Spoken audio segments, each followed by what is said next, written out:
Seja impactado pela mensagem de hoje. É tempo de reconstruir, ministrada pelo pastor André Fernandes, e comece a reescrever a sua história em Cristo Jesus.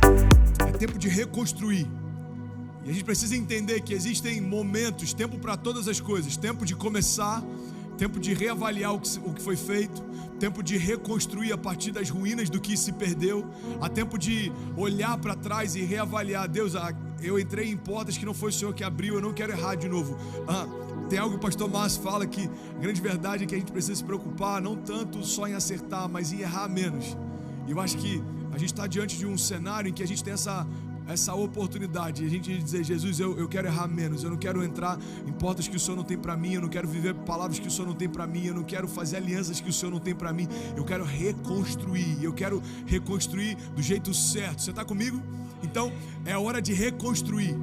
Sabe, eu quero falar um pouco hoje da história de Noé, e me chama a atenção inúmeras coisas na história de Noé.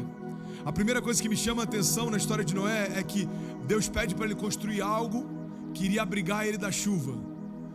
A loucura é que a gente não tem registro se de fato já havia chuva até aquele momento. Quando o jardim foi criado, a Bíblia diz que vinha uma névoa que surgia do solo e irrigava toda a criação. Você sabia disso? Esse sistema de irrigação que a gente usa hoje, super moderno, foi criado por Deus lá no jardim, quando nada existia. Então a chuva, não existia esse ciclo de águas, que vinha a água do céu para regar a terra, mas a água vinha da própria terra e irrigava toda ela. Então a gente não tem registros históricos a respeito disso. E existe uma linha teológica que acredita que até aquele momento não havia chovido.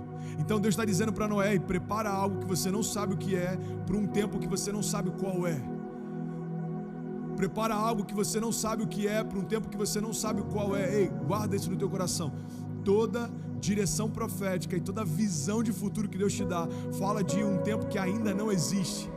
É por isso que o profético sempre remete à antecipação. É Deus mostrando para você, antes de todo mundo, aquilo que Ele quer que você enxergue, mesmo se ninguém estiver enxergando.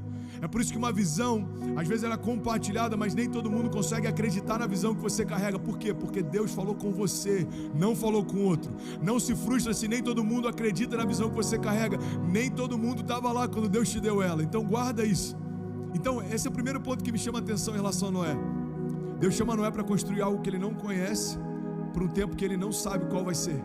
Mas sabe qual é a grande verdade? É que Noé se moveu por uma direção e não por uma sensação. Tem muita gente frustrada porque se move pelo que sente e não pelo que Deus fala. Deus está falando: ei, você quer reconstruir? Então esquece aquilo que você está sentindo. Os seus sentimentos, eles vão sabotar você. As suas emoções podem sabotar você. A Bíblia diz que o coração do homem é enganoso. Então Deus está falando: ei, não se move pelo que sente, não se move pelo que acha, não se move pelo que dizem, não se move nem pelo que você vê, se move pelo que eu vou mostrar para você. Você está comigo? Então a primeira coisa que me chama a atenção, o que Deus orientou Noé para fazer não tinha lógica. Essa é a primeira chave que eu quero compartilhar com você. Não havia lógica. E essa é a grande chave para o milagre. As maiores experiências de fé, elas sempre vão negar a lógica. As maiores experiências de fé, elas sempre vão refutar a lógica, subjugar a lógica. Por quê? Porque fé significa crer no que Deus falou. Fé significa, não me importa se a física diz que é impossível andar sobre as águas, Jesus está andando sobre as águas, então eu vou andar também. Não importa se a física diz que o mar não tem como se abrir e ele manter em paralelo, como se fossem muralhas feitas de água, até que o povo passe por uma porção seca. Não importa. Se Deus disse: toca o cajado, eu vou tocar o cajado e vai acontecer. Cara, Jesus chega num ponto em que ele fala: Pedro, a gente precisa pagar os impostos. E acredita-se que os impostos foram pagos por Jesus e Pedro porque os outros discípulos eram tão jovens a ponto de não precisar pagar impostos ainda. Jesus chama alguns que eram jovens, outros adolescentes, provavelmente. Então, quando eles precisam pagar o imposto, ele fala: ei, Pedro, cara, isso é muito poderoso, vamos junto, cara. Tem algo de Deus fresco para ser derramado aqui hoje. Ele diz: ei, Pedro, faz o que você sabe. Vai próximo do mar e traz um peixe. E quando você pescar esse peixe, dentro da boca dele vai ter uma moeda de ouro, suficiente para pagar os impostos. Dê a César o que é de César e dê a Deus o que é de Deus. Sabe o que é interessante? Deus sempre vai usar talentos naturais para atrair o sobrenatural. Pedro, o que você sabe fazer? Pescar. Então pesca, porque naquilo que você pode se manifesta aquilo que só eu posso fazer. Pedro poderia pescar por 30 anos, aquilo não aconteceria sem que antes houvesse uma palavra de Jesus. Então ele está dizendo, você vai fazer o que você sempre fez, mas você vai viver o que você nunca viveu. Cara, isso é muito poderoso. Você vai fazer o que você sempre fez, mas você vai viver o que você nunca viveu. Se Pedro fosse agricultor, certamente Jesus diria, Pedro, onde é que tem uma plantação aqui perto? Ah, Senhor, tem a tantas milhas de onde a gente está. Então vai lá e vai na árvore X e colhe algo dela. E ele abriria um fruto e teria uma moeda de ouro lá. Se Pedro fosse, sei lá, cara, o que Pedro poderia ser naquela época? Se Pedro fosse um carpinteiro, ele ia falar, ei Pedro, pega qualquer trabalho feito de madeira e parte no meio. E dentro dele vai ter aquilo que a gente precisa. Porque Jesus, ele usa na linguagem que você entende, para você entender que, cara, eu sei como isso funciona. Eu sei que isso aqui não é normal. Então Deus está dizendo aí, os homens funcionam, mas eu não funciono. Um Deus que gera milagres não tem a ver com funcionamento. Funcionamento é mecânico, mas o fluir é orgânico. Deus está falando aí, isso é quem eu sou, isso é quem eu sou. Milagres, isso é quem eu sou. Cura, isso é quem eu sou. Provisão, isso é quem eu sou. Eu não posso negar a mim mesmo, eu não posso negar a minha natureza. Isso é quem eu sou, ei. E sabe qual é a boa notícia? Quando confiamos no grande eu sou, a gente experimenta quem ele é. Então, quando Jesus diz, olha, eu sou o que sou, ele está dizendo, isso é quem eu sou. A minha natureza traz cura, provisão, libertação, liberdade, renovo. É tempo de reconstruir. Então é interessante, Deus sempre vai usar o natural para mover o sobrenatural, e para que isso aconteça, ele sempre vai ferir a lógica. Não tem sentido um peixe que carrega dentro do ventre uma moeda de ouro. É porque a moeda não estava lá. Quando a palavra de Deus liberou, a moeda surgiu. Não haviam milhões de peixes, e ele falou, olha, quando você chegar lá, eu estou atraindo esse peixe para vir até... Não. A barriga daquele peixe estava vazia, a palavra de Deus preencheu com milagre. Assim como foi com Maria, o ventre virgem, Deus preencheu com Jesus. Assim como foi com Isabel, a mãe de João Batista, aquele que preparou o caminho, ventre estéril, Deus preencheu com João Batista. Então Deus está dizendo, ei, eu preencho o natural com o sobrenatural, e assim eu me revelo para você. Eu preencho o natural com o sobrenatural, e assim eu me apresento para você. Eu preencho o natural com o sobrenatural, e assim eu envergonho a lógica. Assim eu confundo aqueles que pensam que são. Assim eu coloco as coisas no lugar, e quando parece que está tudo desmoronando, eu estou dizendo para você, fique em paz, só está se encaixando. Eu estou colocando coisas em ordem, prioridades em ordem. Eu só quero te chamar a atenção para você perceber que naquilo que você sempre fez e não viu milagre, só porque a minha palavra entrou em cena, o milagre começou a acontecer. É isso que Moisés viveu, é isso que Abraão viveu, é isso que Noé viveu, é isso que Davi viveu, é isso que Pedro viveu, e é isso que nós vamos viver. Você está comigo? Então, a primeira chave, as maiores experiências de fé não dependem da lógica, pelo contrário, elas só dependem de uma convicção. Deus fala, Noé, começa a construir.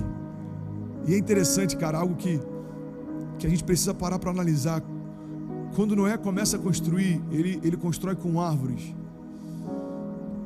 O barco que trouxe salvação sobre a casa dele. Deus sempre vai pedir para que a gente faça com aquilo que está disponível. Deus fala, ei, com o pouco que você tem, eu vou fazer tudo o que você precisa. Para aquela mulher que fala para o profeta, eu só tenho um pouco de farinha e azeite. Aí o profeta fala, então vai, faz um bolo para mim, me dá a primeira parte. Mas é tudo que eu tenho, eu e meu filho vamos morrer se a gente não comer. Ei, dá a primeira parte.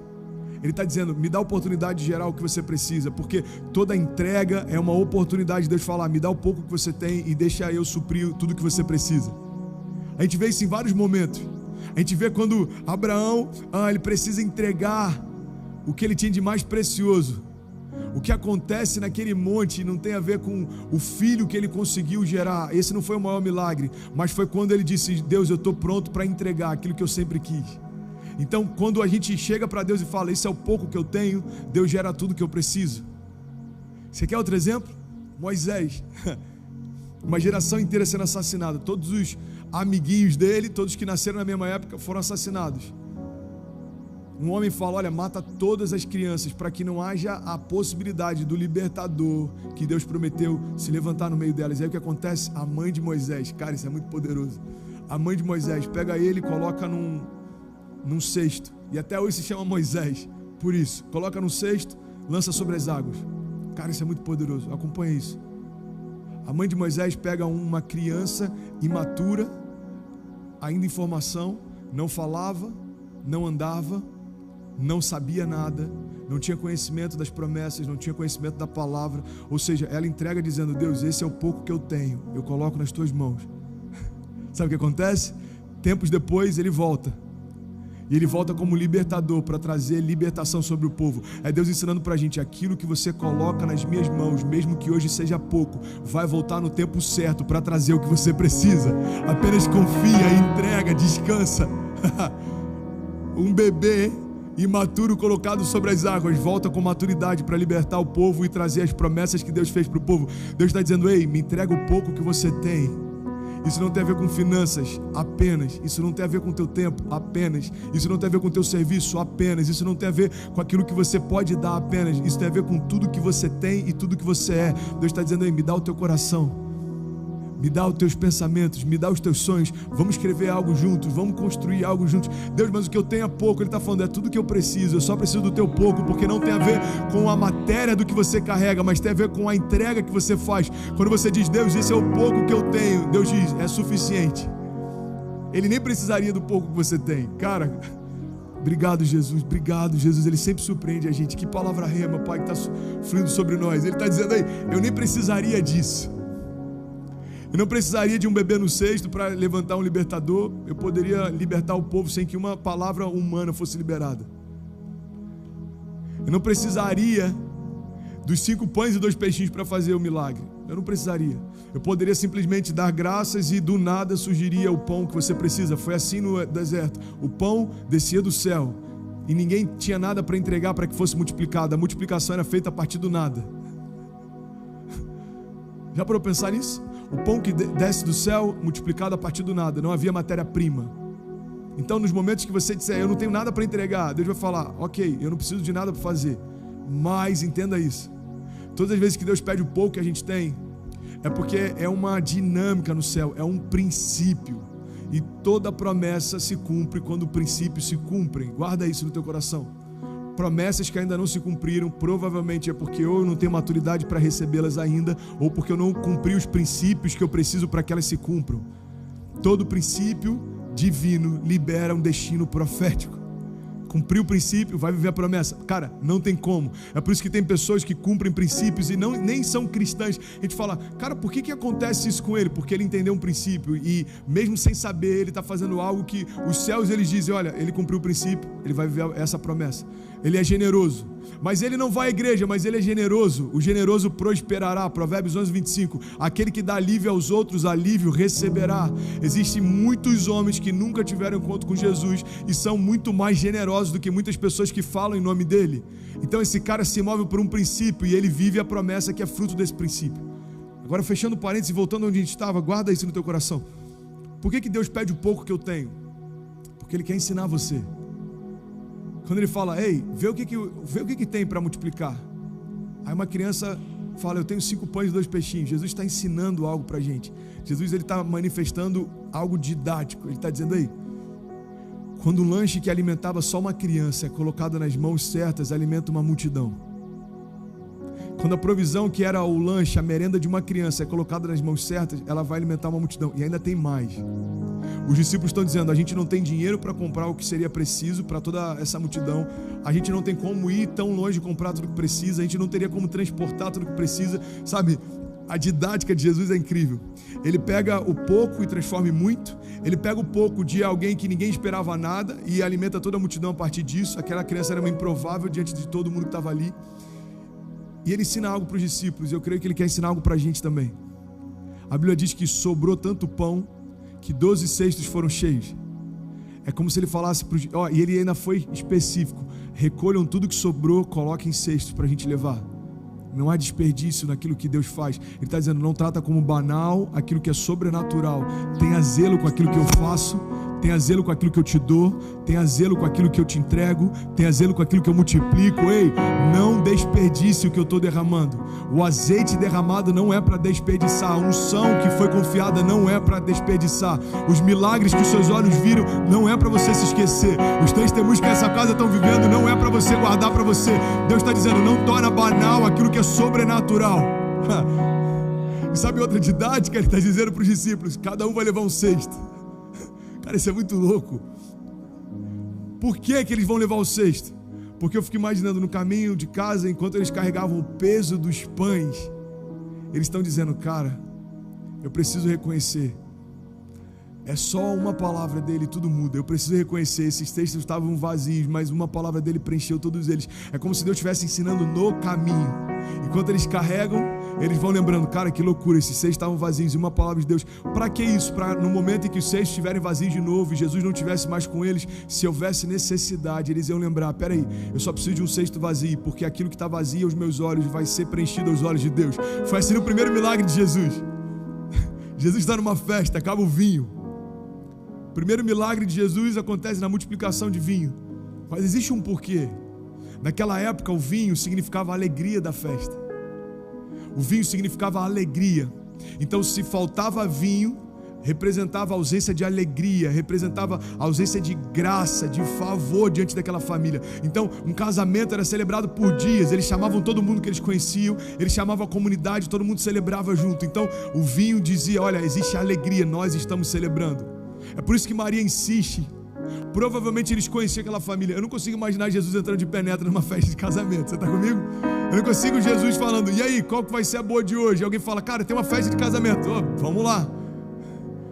Ele foi convidado para estar lá. Cara, obrigado Jesus, obrigado Jesus. Ele foi convidado para estar lá. Deixa eu te falar uma coisa: tem milagres que faltam às vezes na nossa casa porque Jesus não está na lista da nossa festa.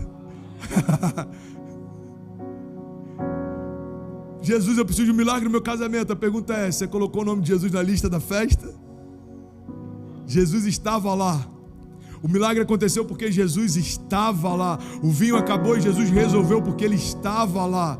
O milagre era necessário e ele aconteceu porque ele estava lá. A segurança que você precisa é só a convicção de que Jesus está onde você precisa. Preciso de um milagre na minha casa. A pergunta é: você já deixou Jesus tomar o lugar da tua casa?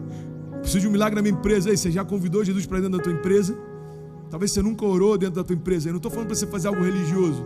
A partir de hoje é obrigatório a oração antes. Não.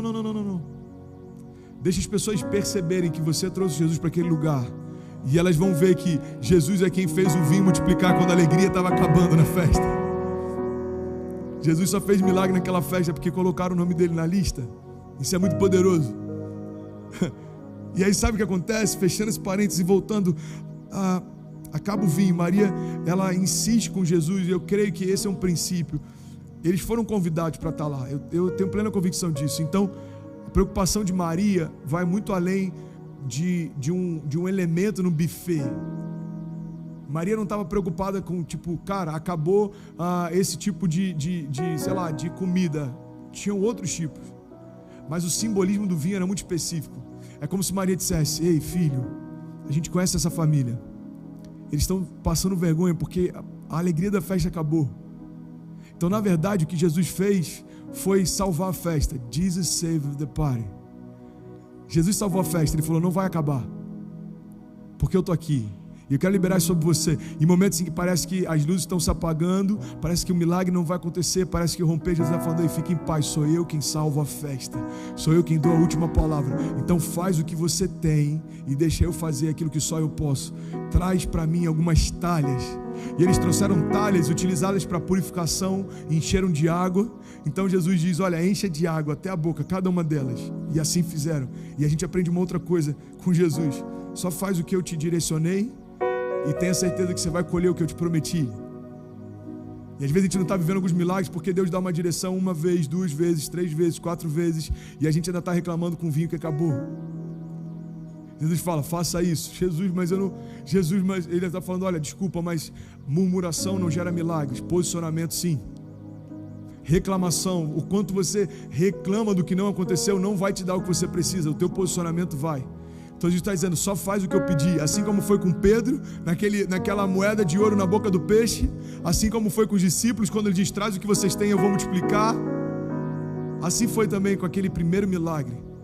E a Bíblia diz que ele transforma a água em vinho. Cara, isso é muito poderoso. Eu nem consegui pregar, por isso que as 2 mensagens são diferentes, mano. Deus está aqui, amém? Tem alguém recebendo algo de Deus? E existe algo poderoso, cara, no milagre que a gente precisa entender. Se Deus tivesse multiplicado, presta atenção nisso, se Deus tivesse transformado aquela água em água com gás, seria estúpido. Fala a verdade. Deus fala, pode experimentar. Aí eles pegam e começam a experimentar. O que virou? Virou água com gás. Cara, isso é muito forte. Pastor, isso seria estúpido, eu sei. Mas é isso que acontece quando a gente está em Deus e não deixa Deus transformar quem a gente é. A gente continua tendo a essência que tinha, a natureza que tinha, mas o que mudou foram algumas características. Então, eu não entendi, eu vou te explicar. Alguém que está em Deus, mas não permite que Deus transforme a sua natureza, é como se Deus tivesse transformado água em água com gás. A natureza é a mesma, o que mudou é que alguma coisa foi acrescentada em você. Mas o que Deus tem para você não é mudar características, mas mudar a tua essência. É pegar água e transformar em vinho. É pessoas olharem para você e não reconhecerem mais quem você é em relação a quem você era. O sabor mudou, o cheiro mudou, a textura mudou, tudo mudou. Por quê? Porque Deus não quer mudar a tua estética, Deus quer mudar a tua genética. Deus não quer mudar características, Deus quer transformar a tua essência. Deus não quer mudar algumas coisas em você, Deus quer mudar você por inteiro. Ele quer fazer novas todas as coisas. É por isso que só existe o novo de Deus quando morre o velho. Só vai ter o novo de Deus em você quando morrer o teu velho. Quando morre o velho homem, nasce o novo homem. Quando morre o meu passado, nasce o futuro em Deus. Quando morrem as minhas vontades, nasce a vontade de Deus. Quando morrem os meus planos, nascem os planos de Deus. Quando morrem os meus projetos, nascem os projetos de Deus. Quando eu falo, Deus, eu cansei de tentar do meu jeito, Deus fala, então fique em paz, deixa que eu vou fazer do meu. Parece óbvio que eu estou falando, mas eu quero te lembrar uma coisa aí. Deus sabe o que está fazendo. Deixa Deus ser Deus. Pastor, mas eu não entendo. Ele não te chamou para entender. Você jamais entenderia. Pastor, mas eu não sei como vai ser. Ele não te chamou para saber. Primeiro tópico da mensagem, eu vou ter que terminar sem entrar nos outros. A gente prega no final da noite. Mas não faz lógica. Ele não chamou para você se mover por lógica. Aí chega uma hora que a gente fala assim, cara, eu desisto de tentar entender. Aí Jesus fala, até que enfim, agora eu posso começar a fazer. Porque você entendeu que não tem a ver com entendimento, mas tem a ver com convicção. Naqueles momentos que a gente fala, cara, não faz sentido, Deus começa a fazer. Deus não tem lógica, então eu vou começar a fazer. Deus, eu não sei como vai ser, mas eu sei, confia em mim. Entrega os teus caminhos ao Senhor, confia nele, o mais ele fará. Entrega os teus caminhos ao Senhor, confia nele, o mais ele fará. A lógica é envergonhada quando Jesus entra em cena. A doença é envergonhada quando Jesus entra em cena. Diagnósticos são envergonhados quando Jesus entra em cena. Sabe, um prognóstico fala a respeito de algo que foi diagnosticado antecipadamente ou de algo que você acredita que vai acontecer. Então tem doenças ou cenários que pessoas, analistas, técnicos, eles enxergam antes de todo mundo. Então eles dizem, olha, o cenário é de recessão nos próximos meses, o cenário é de problemas nos próximos meses, o cenário é, ou seja, eles estão fazendo algo futuro, eles estão dizendo do que vai acontecer, e eles têm sabedoria para isso. Às vezes acontece algo que é um diagnóstico, ou seja, foi feito depois do que aconteceu. E não sei se você sabe, quando alguém morre, é necessário ser emitido um laudo, ou seja, alguém precisa dizer o que aconteceu para que aquela morte acontecesse. Mas sabe o que é interessante? Tanto para mover o sobrenatural antes que aconteça, como para mover o sobrenatural depois que aconteça, Jesus continua sendo suficiente em ambos os casos. Então, antes da doença chegar, Ele pode liberar a cura sobre você se você confiar e descansar. Pastor, mas e depois que a doença chegou? Também, Lázaro estava morto e ele já fedia. Qual é o diagnóstico? Morte. Qual é o estado? Decomposição. Quais são as características? Ele fede. Como é que está o povo ao redor? Desesperado. Existiam carpideiras, o povo está em crise. Quando Jesus chega, a Bíblia diz que alguns entre si começam a questionar: esse não é aquele que cura? Esse não é aquele que cura os cegos, que cura os surdos? Esse não é aquele que faz o paralítico andar? Porque ele não chegou antes? Esse é o problema da criação, tentando dizer para Deus o momento que ele tem que entrar em cena. Se você tivesse chegado antes, se você tivesse feito assim, se você tivesse... E Deus está falando: really? Vocês querem dizer para mim o momento que eu tenho que entrar? A cena fui eu quem construí. os personagens dessa história também. Então Deus está dizendo: ei, eu sou o diretor da história, fique em paz, eu sei onde ela vai acabar. Então o povo está dizendo: se ele tivesse chegado, o se rouba o sobrenatural de muita gente. A gente fica fazendo conjunturas, a gente fica pensando: se eu tivesse fechado aquele negócio, se eu tivesse aceito aquela proposta, se eu tivesse, se. Você está dizendo que dependia mais de você do que de Deus, e Deus está dizendo: eu não dependo dos sis que você pode dar, eu só dependo do sim que você pode dizer. Se você disser sim, eu aceito, sim, eu confio, sim, eu descanso, sim, eu mergulho, sim, eu entrego. Esquece o sim e me dá o teu sim, é tudo que eu preciso para fazer o novo. O time de louvor pode chegar, eu estou finalizando. Sim, sim, Senhor, nós cremos. Então qual é o cenário? Morte. Qual é o estado? Decomposição. Como é que está o povo? Alvoroçado. Como é que está a multidão? Em crise. Como é que está Jesus? Jesus chega diante do túmulo e ele faz um convite só. Eu sou apaixonado nesse milagre, porque esse milagre representa aquilo que o Evangelho faz cada vez que a gente prega. Eu creio nisso, cara. Eu tenho esse temor. Alguém pode estar ouvindo falar de Jesus pela última vez. Tem dezenas de Lázaros me ouvindo agora exatamente, e a palavra que eu tenho para você é: vem para fora. Sai do lugar da tua crise, vem para o lugar do teu milagre. Jesus está te chamando para fora, vem para fora. Pastor, mas o meu coração está fechado. Não tem a ver com o que você ouve. Lázaro não ouviu nada do que Jesus falou, mas a criação ouviu e se submeteu ao que ele disse. Então Jesus do lado de fora diz: ei, Lázaro, vem para fora. E ele ouviu o convite. Isso que é o mais louco. Eu já preguei sobre isso inúmeras vezes, mas vai soar como novo no teu coração. Deixa Deus invadir você, presta atenção. Lázaro vem para fora, mas antes disso algo acontece. O povo rola a pedra. Jesus está dizendo: ei, rolem a pedra. E esse é o motivo pelo qual nem sempre a gente vive milagre, porque a gente está esperando Jesus rolar pedra. Jesus não rola pedra, Jesus ressuscita mortos. Rolar pedra significa você fazer o natural, o que você pode, o que você consegue, e o restante, aí é só Deus quem faz, irmão. Deus está falando: ei, rola a pedra. E não se incomoda com o cheiro do que parecia morto. Fique em paz, eu vou fazer ele voltar a viver. Sabe outra coisa incrível? E eu estou terminando aqui. Depois que Lázaro vem para fora, a Bíblia diz que Jesus dá uma ordem: retira dele as ataduras. Ei, Lázaro estava vivo, mas ainda estava preso. Talvez exatamente assim que você está. Você está vivo, mas ainda está preso. Você já viu Jesus tocar em você, você já experimentou algo novo, mas você ainda está preso em algumas ataduras, amarras, sejam emocionais, sejam físicas, sejam pensamentos, sejam ideias, talvez ideias erradas a respeito de quem Deus é, talvez ideias erradas a respeito de quem você é, e Deus está falando: ei, eu já te trouxe para fora, mas por que eu não consigo romper, Deus? Porque existem algumas coisas que ainda te prendem, existem algumas amarras que ainda te impedem, existem algumas coisas que ainda dizem para você: não vai dar, você não vai conseguir, não vai acontecer. E então Jesus dá uma ordem, ele diz: ei, vocês que fluíram no natural e removeram a pedra, agora uma vez mais fluam no natural e removam as amarras. E depois que todas as amarras são retiradas, então Jesus diz: ei, dá comida para ele está com fome. É como se Jesus dissesse: ei, eu sei do que você precisa, fique em paz.